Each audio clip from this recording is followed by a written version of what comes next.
Can a simple gesture from one person inspire many? Can a photograph change lives?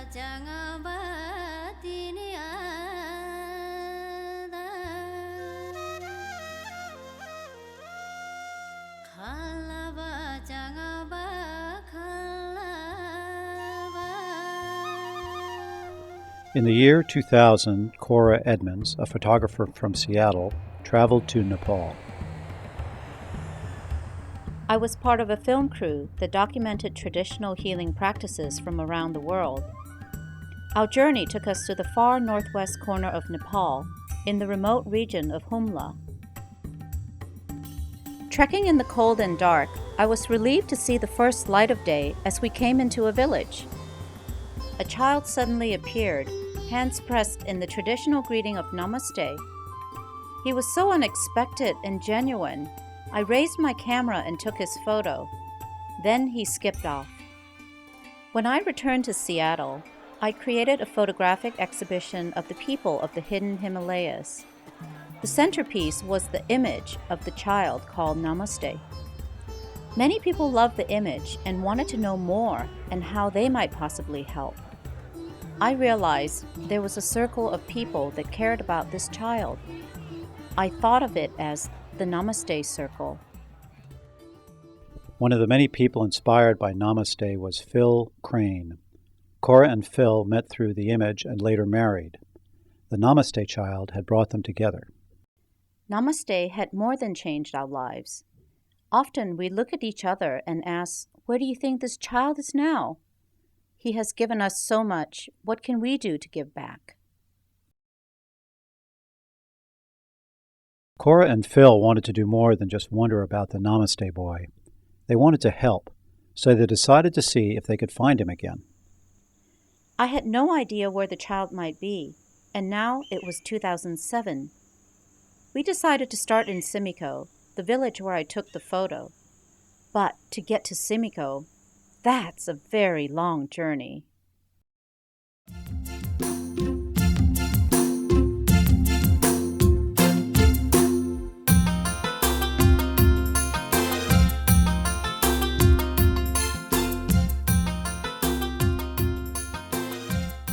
From Seattle, you first take a plane to Japan.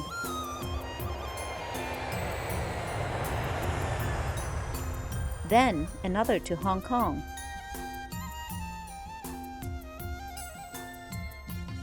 From there, you fly across China, and sandwiched in between China and India is Nepal, where you land in the capital city of Kathmandu.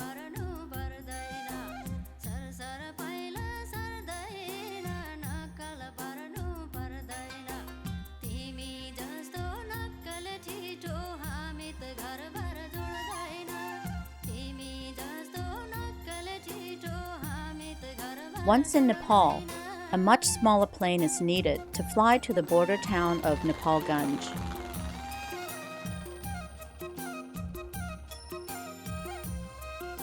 In Nepalganj, you take a plane or maybe even a cargo helicopter high into the Himalayas to the only airstrip in the Humla region at Simcoe village.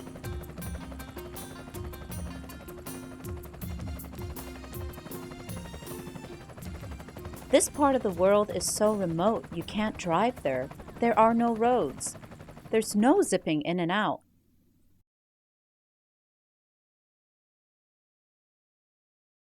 Now the search really began. Cora and Phil enlisted the help of Pema Lama, who lived in Simcoe and knew the region well. He would be their guide and translator. We searched many villages, linked only by ancient winding footpaths. We had a photo of Namaste and showed it to anyone we met. When we stayed with our guide's aunt, she recognized the clothing of the Chetri people and pointed us to Tehe village. En route to Tehe, we stopped at a school and there were lots of excited kids. A teacher recognized the boy in the photo. His name is Geni Bahara. Within a few hours, they entered Tehe and were immediately surrounded by children. At the first house, they showed the photo and asked, "Do you know Geni Bahara?" One of the children called out, pointing to a boy. "That's him, right there!" He said yes, he was Gani Bohara. It was amazing. Out of 450 families in the village, he was in the first group of kids we met.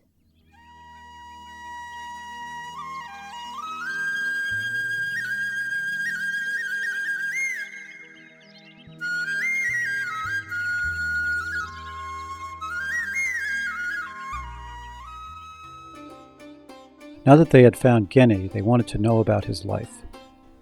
His mother's name is Dunkala, and like all women of Tehe, her life is hard. In the village, there is no running water. She must grow all the food for the family. She has never been to school, and in the years since the Namaste photo was taken, her husband has died. Dunkala then married her husband's brother, Barka Bohara. Geni's uncle has a great love for Geni and his little brother, Logindra. The family lives in a room dug into the side of the mountain. Within this tiny room, the family cooks, sleeps, eats, lives. Phil and I explained that Geni had given a beautiful gift to so many people that we wanted to give something back to him. Geni said he loves school and would like to further his studies. We said we could definitely help with that. We searched throughout Nepal and found the Hindu Vidyapith School, or HVP. Based in Dung, Nepal, HVP is committed to teaching value-based education. HVP emphasizes peace, harmony, tolerance, and nonviolence. The school has a reputation for high standards of education in both English and Nepali. It seemed like a very good fit for Geni. The Namaste Children's Fund's mission is to support underserved communities of Nepal as efficiently as possible. Education is key to this mission. At the end of Geni's first school term, he had made tremendous progress in just 6 months. His handwriting in both Nepali and English is excellent. He is a student who really wants to learn.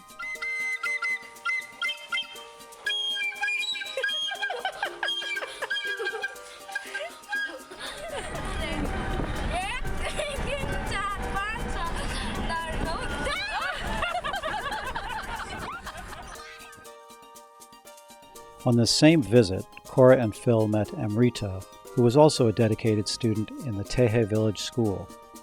NCF now sponsors her at HVP. Without commitment to the village, NCF formed a committee of respected elders to prioritize projects. These include 2 important goals.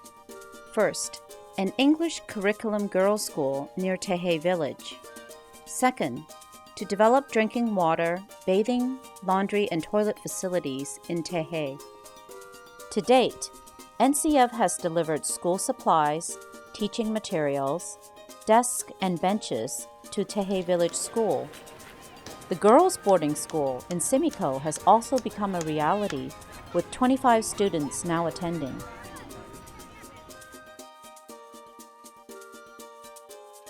The Namaste Children's Fund was sparked by a small boy in Nepal and has grown to encompass communities in both Nepal and North America. Our Namaste circle has grown, and many are benefiting because one little boy was friendly enough to say, Namaste.